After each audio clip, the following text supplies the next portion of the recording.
MHA na teamgi mihut sing hotel classic tagi hendok handre Manipur ing tapa hanjulakpa MHA na sukpam pamdabra team illegal immigrants sing khandokpa schedule list tagi any cookie tribe lokthok na ba punna hotmina minaba haiba agenda da MMTU amadi teamgi mihut sing na mifam pangthokri Manipur ing tapa hanjulak na ba santigi mapau puduna Imphal da lakiba thadau inpi Manipur gi mioi singbu Ministry of Home Affairs ki yathang matung inna Manipur da lairiba President rule lengak asina makhoina hojik lairiba hotel classic tagi hendok handre house arrest tawduna thambaga chap manare haina thadau inpi Manipur na fongdoloi ojawa ojgal si matang sa ojawa pakitang opinion chang thambi hajik se kamai tawgeda thadau inpi ga mase thadau inpi ga koi CSO mayam go wari sanabo one of the best step ne ko aduda confusion ama lai jina kamai tawgeda thadau si ngasai gi moine cookie nate haire gadi ngasai gi ke ni ko silent hawkip sina kanano wari ko dagi ngasai gi kipgen gangbu lan be am kan thengna riba koi gi hoji spokesperson wari ba kya re se mana kanano moi lo thadau ngata ne bo adu moi marakta akoi gi ngasai gi house arrest to da bai wa do kitang tongan thamje ko akoi gi praja gi marakta CSO na aphaba step local ngai side ko akoi gi marakta su confusion amadi lai ri ba ngasai gi hoji gi kenogi akoi gi UPF ki spokesperson en lai ba silent hawkip se masu hawkip ni adagi Michael lang jara hawkip so masu hawkip ni adu da de akoi gi thadau se cookie na te hai je masi differentiation je akoi praja na kamai ain akoi de CSO na nate ko CSO gi di akoi gi di step lobom thokwa any Manipur laiba indigenous tribe ne haiba masagi 1951 BSS 1951 census ta mama mapa gi maming yawrom ba generation mari gi maming yawrom ba family tree tiba phangaba adugumba organization sing do wari chana ba se akoi gi di priority ne maram di Manipur da peace pro prive je CSO sing gi magi core agenda ne se laibak ti di politicians sing na moi marak ta sagi congress ta su Dr. Lamting Thang and I Masu Congress Kimini, Masu Hokip like no more.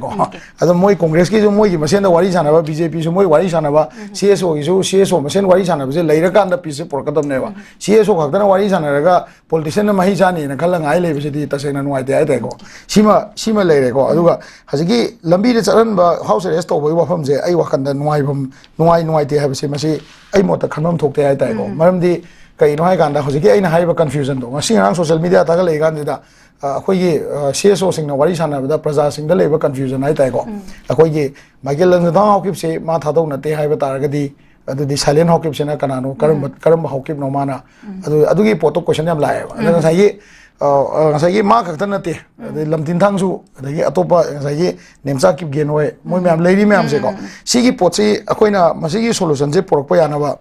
ngasai prajana patience khar lei bi ba ma change maramdi wari sana badugi manungda ngasai akoina pamiba population commission gi NRC tawbagi then akoi gi behavior yengaga mi kok thibagi hojik la kadoi ba 26 27 jida tawrakada ba thabak se praja sakarna tawrakta bai ni ko CSO na tawri je kaigum sakarna tawram ta di CSO di adum kitanga soi ba dong are yengaga si jaga ja sumai tawbi na memorandum gum pi raga loi dam ne ba akoina authority saraga ngasi authority oi rei se masi lenga ki politician me am political party sing na tawrakta bai ne ha je akoi khana yaraga chatse ba adu si kan wari sanari ma ta yamna over negative oina khan bu patte ba adu sakar gi di aduga akoi gi kayani security gi priority di kaino ai ganda sigi confusion je lai ngai marak sida akoi gi marak ta pen do mayam leina bani na ko masida aheng soidana khutnung yaurba natraga akoi mop kum olak pa kholak pa yaurga di madugi damak aina madugi damak gomena khambo oiram gadra na ai moto dumai lei ko ai wakan ni mazai personal opinion ai tai ada masida akoi hujiksu ai makso dum confuse khara oiri ko akoi CSO zum khara di oiram gane ba ngasai gi silent hawkip su hawkip ni ma ama se su hawkip ni adagi kip gen ma ama thadau na tena tholok pata ga di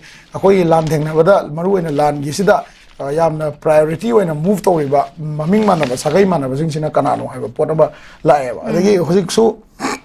akoi gi keno da WhatsApp group sing da adagi social media da si adum hujiksu thagana rei go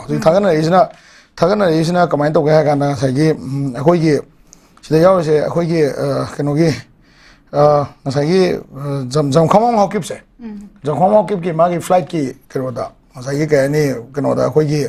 magi boarding pass ta ngasai gi James cookie thado wena is jam khamong hawkip se jo maso hawkip haiba wa se wai je lautho aina haini de kem na te hawkip sing je akoi na thado na te haiba wa na te akoi gi leiba Manipur sida akoi gi public ta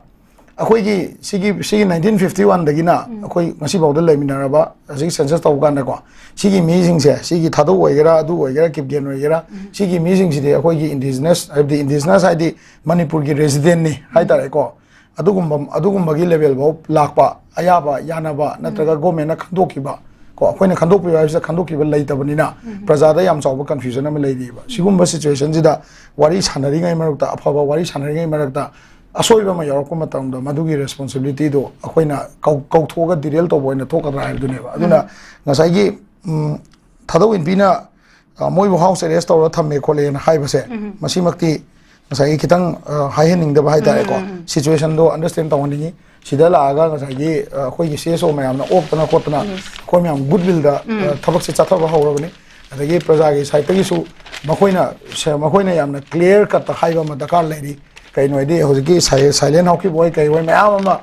masigi war gi manung se lan gi manung se community division gi mark se da moi yamna highly kaino pauleran hockey masama ko maso hockey ni ado sigi mark se da ngasai gi kanana no haibase moina wari chasi yaga hockey atai ni yad se kai gino gai se khara clarification gi matam ma chang ga haibase ai mota main khanje ai tai ko masida aina mayamna wari chabi ba natraga kano to bi bu undermine to na te ba ko ada